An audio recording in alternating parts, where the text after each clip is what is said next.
देखो इसमें दिया है संलग्न आकृति में, मतलब ये जो आकृति हमें यहाँ पे दी है, इसमें पहला पार्ट हमें ये निकालना है कि क्या कोण एक। देखो कोण एक कौन सा है, ये वाला आपको दिख रहा होगा कोण एक, मतलब पूरा ये वाला, ठीक है। ये जो कोण एक है इसकी बात हो रही है। कोण दो, देखो कोण दो कौन सा है, ये वाला आपको दिख रहा है, तो मैं यहाँ पे लिख देता हूँ, ये वाला है कोण दो। आसन कोण है कि नहीं है, का आसन है कि नहीं है। अब देखो सबसे पहले तो मुझे ये पता होना चाहिए कि ये आसन कोण होता क्या है, तो इसके लिए मैं आपको यहाँ पे बता देता हूँ। जैसे एग्जाम्पल के लिए, सिंपल सा एग्जाम्पल मैं आपको समझाता हूँ। मान लीजिए आपका घर है ये वाला, ठीक है, ये आपका घर है, यहीं पे बगल में आपके बगल पड़ोसियों का घर है यहाँ पे ऐसे, और आप दोनों की दीवार एक ही है, ये वाली दीवार अगर आपकी एक ही है, तो हम ये कह सकते हैं कि ये दोनों घर क्या हैं, आसन घर हैं। आसन घर, आसन घर क्यों है, क्योंकि इनकी दीवार एक ही है, इसीलिए इनकी दीवार एक ही है, और साथ में अगल बगल हैं, बगल पड़ोसी हैं, और दीवार एक ही है, इनको हम आसन घर कहेंगे, ठीक है। ऐसा एग्जाम्पल आपको समझना है। वैसे ही कोण में भी सेम टू सेम ऐसे ही होता है कि मान लीजिए एक रेखा इस प्रकार से है। अब एक कोई भी रेखा ये ऐसे मैं डाल सकता हूँ कि मान लीजिए दो कोण इस प्रकार से, पहला कोण ये वाला हो गया, और बीच में मैंने इस प्रकार से ये क्या डाल दी, लाइन डाल दी। तो आपको दिख रहा होगा कि ये दोनों कोण जो हैं, ये वाला कोण और ये वाला कोण, इसमें आपको दिख रहा होगा एक उभयनिष्ठ भुजा है, मतलब ये वाली भुजा इन दोनों में है, पहली चीज़ तो ये है। और साथ में इनका जो शीर्ष है, देखो जहाँ पे दो लाइनें या तीन लाइनें आपस में मिलती हैं उसको बोलते हैं, उस बिंदु को बोलते हैं शीर्ष। उनका बिंदु मतलब जो शीर्ष बिंदु है वो भी एक ही है। जैसे यहाँ पे मैंने बोला था ना, तो यहाँ पे आपको दिख रहा होगा, देखो इनकी दीवार भी एक ही है, और यहाँ से एक दीवार इधर जा रही है, एक दीवार इधर जा रही है। तो मतलब इसको भी ऐसे कह सकते हैं कि ये वाला कोण और ये वाला कोण अगर मैं लेता हूँ, तो क्योंकि इनकी एक शीर्ष है और साथ में एक उभयनिष्ठ भुजा है, तो ये भी क्या हो जाएंगे, आसन। अब देखो आसन घर मैंने बात की, तो ये आसन, अब कोण की बात कर रहे हैं तो आसन कोण हो जाएंगे। जैसे सेम टू सेम यहाँ पे देखो, ये दोनों जो कोण हैं, ये वाला कोण और ये वाला कोण, इनका एक तो एक उभयनिष्ठ शीर्ष है, पहली चीज़। दूसरी एक उभयनिष्ठ भुजा है।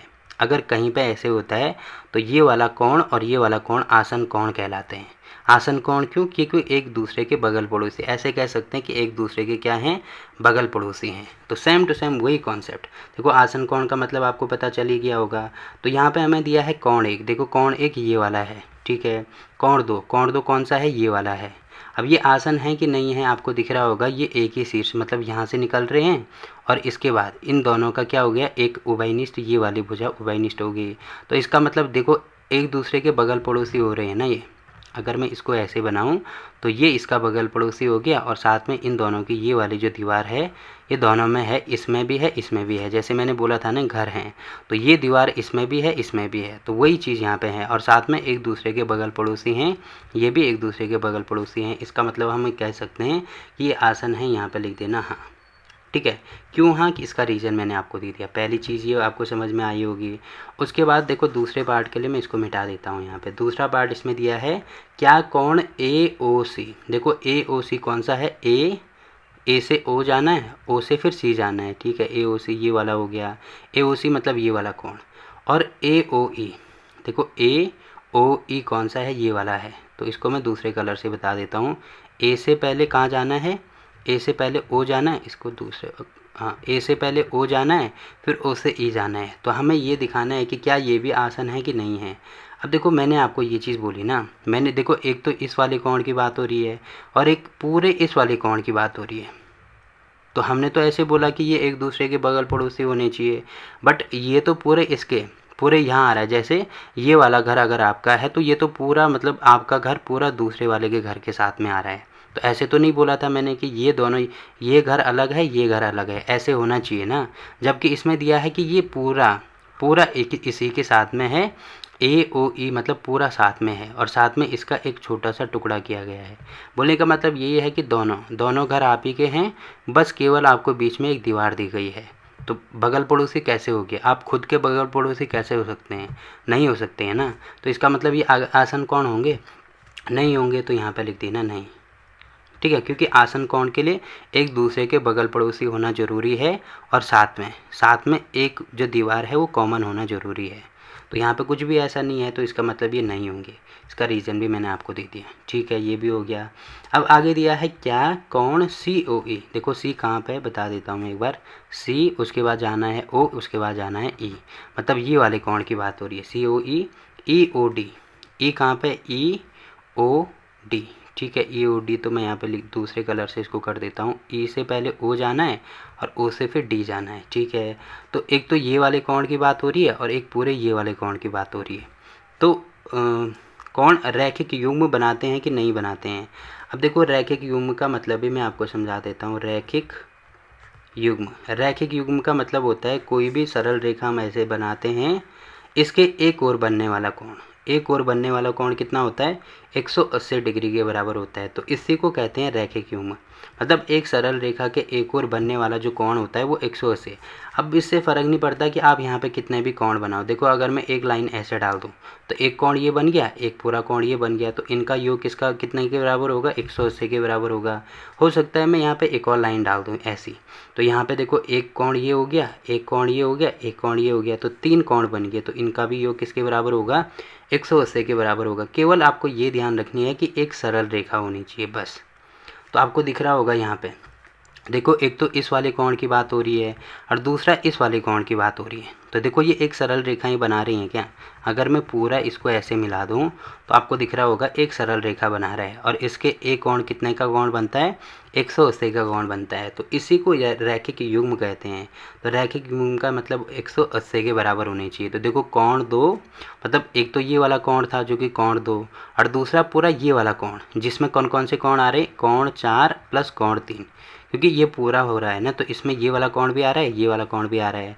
तो इनको अगर जोड़ेंगे तो टोटल देखो कितने के बराबर आ रहा है, 180 के बराबर ही आ रहा है। तो हम कह सकते हैं कि ये रैखिक युग्म बनाते हैं। तो यहाँ पे लिख देना हाँ, ठीक है, रैखिक युग्म बना रहे हैं। क्यों बना रहे हैं, क्योंकि एक सरल रेखा के एक और बन रहे हैं ये कोण।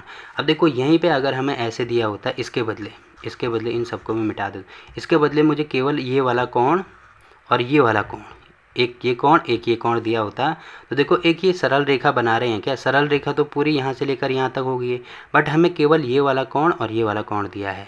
तो ये कहीं पे भी सरल रेखा नहीं बना रही है, तो उस कंडीशन में यहाँ पे कैंसिल हो जाता है कि ये रैखिक युग्म नहीं बना रहे हैं। तो क्योंकि 180 है इसीलिए उसको क्या कहते हैं, रैखिक युग्म कहते हैं, ठीक है। तो देखो ये वाला पार्ट भी हो गया, बाकी इनको मैं यहाँ से मिटा देता हूँ अगर ये आपके समझ में आ गया तो, ठीक है, ये भी हो गया। यहाँ पे लिख देना हाँ। अब अगला पार्ट इसमें दिया है कि क्या कोण BOD, देखो BOD कौन सा है, B यहाँ पे है O, B से O जाना है उसके बाद D, ठीक है, पहला कोण ये वाला। और दूसरा इसमें दिया है DOA,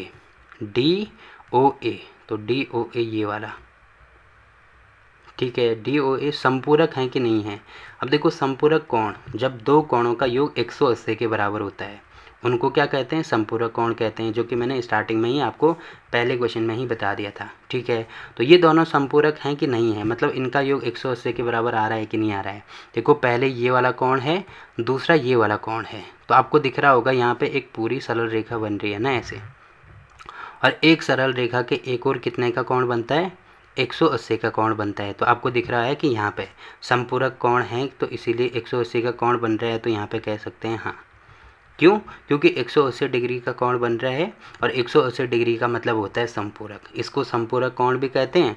और एक रेखा के मतलब एक सीधी रेखा में जो कोण बनता है एक और, उसको रैखिक युग्म कहते हैं, जो कि 180 के बराबर होता है। तो दोनों 180 के बराबर हो रहे हैं, इसीलिए यहाँ पे कहेंगे हाँ, ठीक है। तो इसका रीज़न भी आपको पता चल गया होगा। देखो एक सीधी रेखा ये वाली बन रही है और इसमें एक कोण इसकी बात हो रही है, दूसरे कोण इसकी बात हो रही है, मतलब सरल रेखा के एक ओर बनने वाले कोण कितना है, आपको दिख रहा होगा 180 है, और संपूरक का मतलब भी 180 ही होता है। तो यहाँ पे हो जाएगा हाँ, ठीक है। आगे दिया है क्या कोण एक का ऊर्ध्वाधर सम्मुख कोण कोण 4 है। कोण एक कौन सा है, देखो कोण एक ये वाला है, और इसमें दिया है ऊर्ध्वाधर सम्मुख कोण कोण 4, मतलब ये वाला। अब देखो ऊर्ध्वाधर सम्मुख कोण आपको नहीं पता होगा तो मैं बता देता हूँ। जब भी हम कोई भी दो लाइन खींचते हैं पहली लाइन मैंने ऐसे खींच दी और इसी को प्रतिच्छेदित करते हुए मैंने दूसरी लाइन में कहीं से भी खींचता हूँ, ऐसी लाइन खींच सकता हूँ, ऐसे खींच सकता हूँ, या ऐसे खींच सकता हूँ, या ऐसे खींच सकता हूँ, कहीं से भी खींच सकते हैं।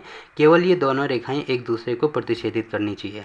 तो इसमें क्या होता है, देखो इसके ठीक सामने वाला ये वाला कोण, इसके सामने वाला कोण कौन सा है, ये वाला, इसको बोलते हैं ऊर्ध्वाधर सम्मुख कोण। वैसे इसको हिंदी में बोला जाता है शीर्षाभिमुख कोण, शीर्षाभिमुख कोण। ठीक है, पहले इसको शीर्षाभिमुख कोण बोला जाता था, अब इसमें ऊर्ध्वाधर सम्मुख कोण दिया है। तो ऐसे भी इसको याद रख सकते हैं कि शीर्षाभिमुख कोण भी एक ही बात है और ऊर्ध्वाधर सम्मुख कोण भी एक ही बात है। और इसको इंग्लिश में बोला जाता है वर्टिकली अपोजिट एंगल। तो वर्टिकली अपोजिट एंगल का मतलब भी यही होता है शीर्षाभिमुख कोण। तो शीर्षाभिमुख कोण जैसे ये वाला है, ये वाले के सम्मुख कह सकते हैं या इसके पीछे कह सकते हैं, ये वाला कोण आ रहा है, वैसे ये वाले कोण के पीछे ये वाला कोण आ रहा है। सेम टू सेम यहाँ पे भी होगा, ये वाले कोण के साथ में ये वाला और ये वाले कोण के पीछे ये वाला कोण आ रहा है। तो इनको बोलते हैं शीर्षाभिमुख या ऊर्ध्वाधर सम्मुख कोण, ऐसे बोला जाता है। ठीक है, केवल कब होंगे ये कंडीशन, जब दो लाइनें ऐसे आपस में मिलेंगी। अब देखो ऐसे नहीं करना, आपकी पहली लाइन ये आपने मिला दी और दूसरी लाइन आप ऐसे और ऐसे मिला रहे हैं, तो तब इनको शीर्षाभिमुख कोण नहीं बोलेंगे। देखो क्योंकि ये वाली रेखा सीधी रेखा बननी चाहिए, ना कि ऐसे टेढ़ी। तो इसका भी आपको ध्यान रखना है। तो अगर मैं यहाँ पे आपको दिखाऊं तो देखो एक रेखा तो ये वाली सीधी बन रही है और दूसरी रेखा ये वाली सीधी बन रही है। तो ये वाला जो कोण है वो इसके शीर्षाभिमुख होगा और ये वाला जो कोण है वो इस वाले कोण के शीर्षाभिमुख होगा। तो यहाँ पे देखो कोण 1 और कोण 4 की बात हो रही है। तो ये देखो ये एक दूसरे के शीर्षाभिमुख है ना, या ऊर्ध्वाधर सम्मुख कोण है ना, तो इसीलिए यहाँ पे क्या लिख देना, हाँ लिख देना, क्योंकि इसका रीज़न भी मैंने आपको यहाँ पे बता दिया। तो ये वाला कोण भी हो गया। आगे दिया है कोण 5 का ऊर्ध्वाधर सम्मुख कोण क्या है, कोण 5 की बात हो रही है इसमें। तो यहाँ पे मैं इसको मिटा देता हूँ एक बार। देखो सब चीज़ें आपके समझ में आ रही है, तो ये सारी चीज़ें मैं मिटा रहा हूँ। ठीक है, तो लास्ट पार्ट इसमें दिया है कोण 5 का ऊर्ध्वाधर सम्मुख। ऊर्ध्वाधर सम्मुख का मतलब भी वही होगा शीर्षाभिमुख। तो देखो लाइनें तो हमारे पास ये वाली थी, पहली लाइन ये, दूसरी लाइन ये, तो इसके सम्मुख या शीर्षाभिमुख ये वाला कोण था, तो इसके शीर्षाभिमुख ये दोनों कोण होंगे। अब ये दोनों कोण कौन कौन से हैं, एक तो है कोण 2 और दूसरा है कोण 3। तो इसके शीर्षाभिमुख हो जाएंगे कोण 2 प्लस कोण 3। ठीक है, तो ये इसका 6वें पार्ट का भी आंसर हो गया। बाकी इसमें कोई भी चीज़ अगर आपके समझ में नहीं आती है तो आप कमेंट करके पूछ सकते हैं। तो देखो क्वेश्चन नंबर 9 भी यहाँ पे कंप्लीट होता है। अब देखो अगला क्वेश्चन क्या दिया है इसमें। देखो इसमें दिया है पहचानिए कि कोणों के कौन से युग्म मतलब कौन से जोड़े। पहला पार्ट इसमें दिया है कि ऊर्ध्वाधर सम्मुख कोण है।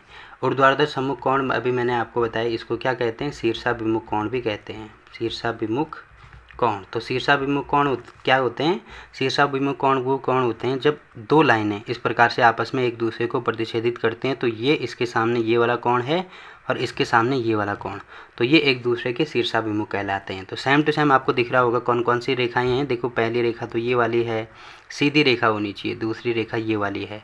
अब देखो मैं इसको ऐसे टेढ़ी रेखा नहीं बना सकता क्योंकि रेखा सीधी होनी चाहिए। तो आपको दिख रहा होगा कि ये वाला जो कोण है इसके पीछे कौन सा कोण बन रहा है, ये सामने ये वाला कोण बन रहा है। तो यहाँ पे मैं लिख सकता हूँ पहले पार्ट का आंसर होगा कोण 1 और कोण 4।